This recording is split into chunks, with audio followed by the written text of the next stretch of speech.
नमस्तेऽस्तु भगवन् विश्वेश्वराय महादेवाय त्र्यम्बकाय त्रिपुरान्तकाय त्रिकाग्निकालाय कालाग्निरुद्राय नीलकण्ठाय मृत्युञ्जयाय सर्वेश्वराय सदाशिवाय श्रीमान् महादेवाय नमः।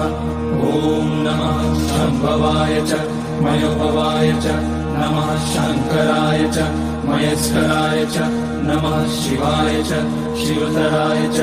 ॐ त्र्यम्बकं यजामहे सुगन्धिं पुष्टिवर्धनम् उर्वारुकमिव बन्धनान् मृत्योर्मुक्ष्यमामृतात्।